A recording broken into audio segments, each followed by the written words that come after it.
When your Acer Spin 7 powers on but never reaches the desktop, we'll help you fix it. We will troubleshoot Windows startup, repair boot configuration, and restore the system using built-in recovery tools. A lot of errors pertain to this problem, and we're going to go ahead and jump into what should hopefully be a pretty straightforward process, guys. And we're going to go ahead and jump right into it. First thing I'd recommend doing would be to actually go ahead and boot to the troubleshooting utility on Windows 11. So if you do a hard power off 3 times in a row, Windows should automatically attempt to launch the startup repair utility. And if it doesn't find anything, it will give you the option to select advanced settings, in which case it will take you to a screen that looks like this. Now, if it does not take you to a screen that looks like this, or you're unable to get to that, you can also download the Windows 10 Media Creation Utility, or Windows 11. They probably will make a creation utility for Windows 11 at some point.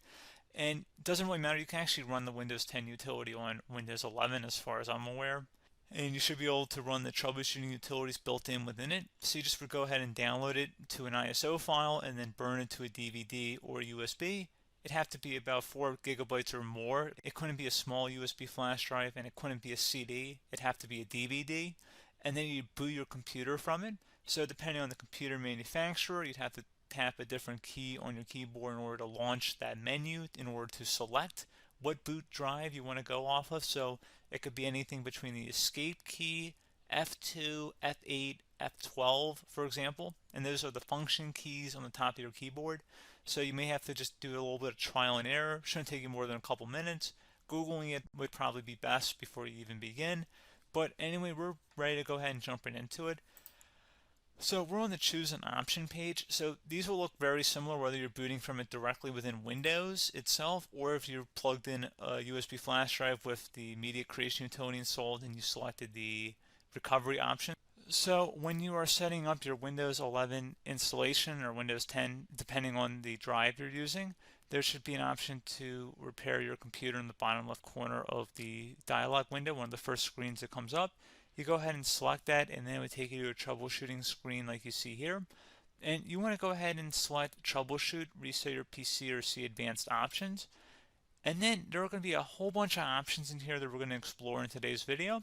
The first one, we're going to actually go underneath advanced options, and then select startup repair, fix problems that keep Windows from loading. So go ahead and select that first.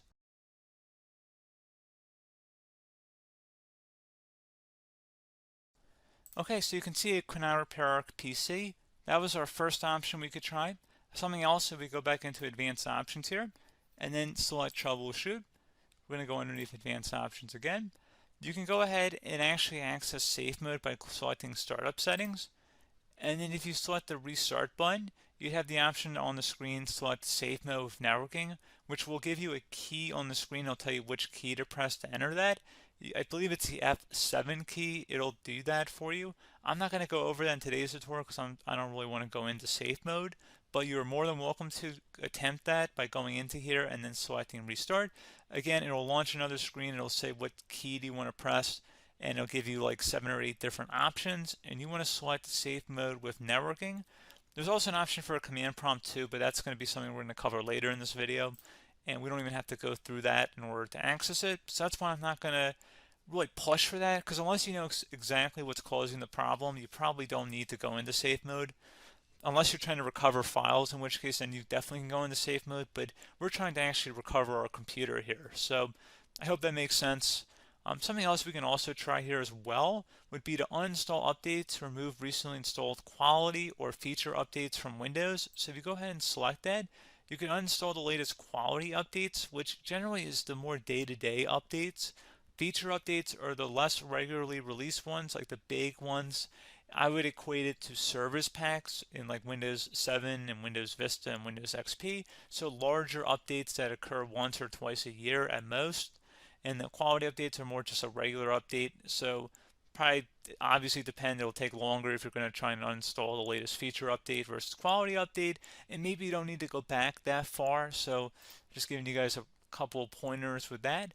Something else you can also look at here, and we're going to jump into the command prompt in a little bit, but you can select System Restore, which will use a restore point recorded on your PC to restore Windows. And this is something I would highly recommend here, guys. So select Next. Assuming you have a restore point saved on your computer, you go ahead and select the most recently created one, and you'll select next, and then you'll select the drive. You shouldn't actually have to select the drive. You can scan for affected programs, but we're going to keep it all default here, and then we're going to select finish. So once started, system restore cannot be interrupted. Do you want to continue? I think we're going to select yes. I don't think we have anything better to do on our computer right now, so just give it a moment here to initialize. It will take a couple minutes to run, obviously depending on how large your hard drive is and how much is saved on the system restore point. So just give it a couple minutes here.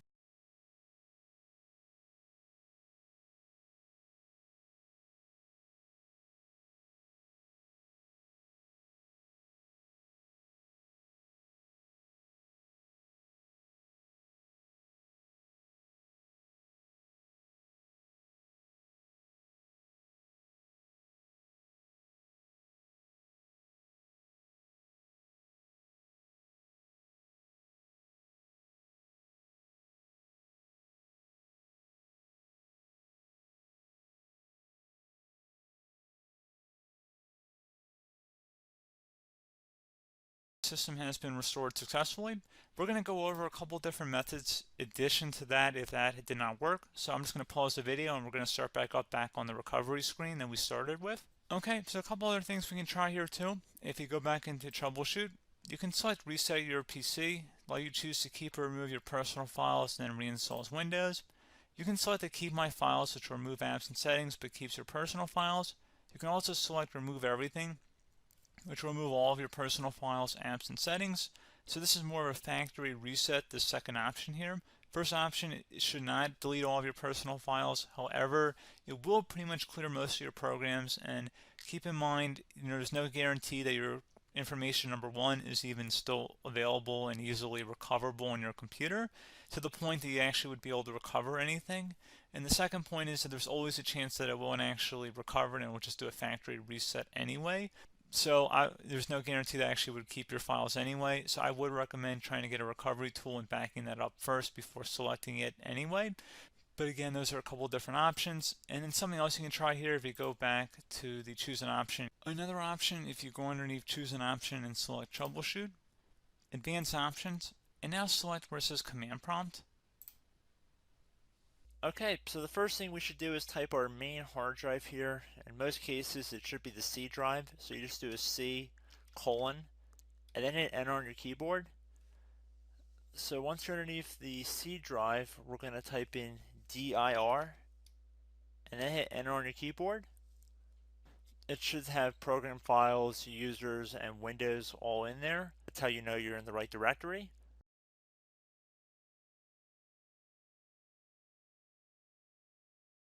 In some cases, it might be the D drive as well, so just keep that in mind.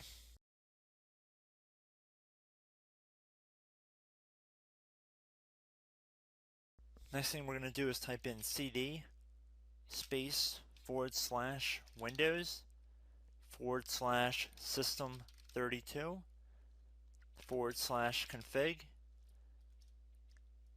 and then you're going to hit enter on your keyboard.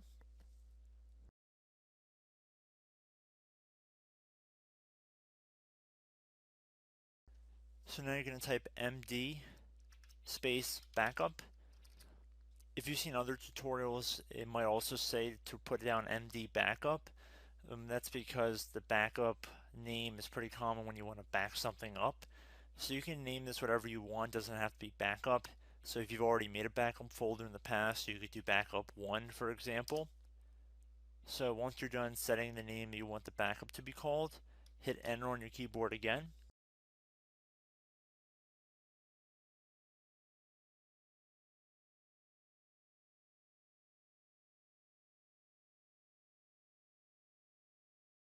At this point, you want to type copy, C-O-P-Y, space. Then you want to do the star symbol above the 8 key. Then do a period or a dot, whatever you want to call it. Then another star sign, and then another space, and then type backup. And then hit enter on your keyboard.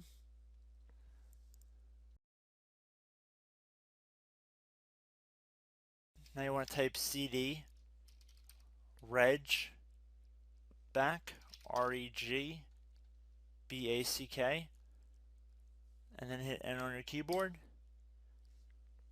So now that we are under the reg back, so now you want to type dir again, and then hit enter.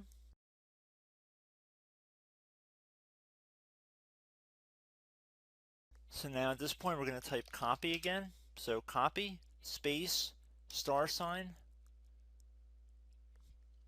dot, another $sign, space, and then 2 dots. So we're going to type copy, space, $sign, dot, sign, $sign, dot, dot, and then hit enter on your keyboard again. So for overwrite, you want to overwrite all. So type A on your keyboard, so capital A, and then hit enter on your keyboard.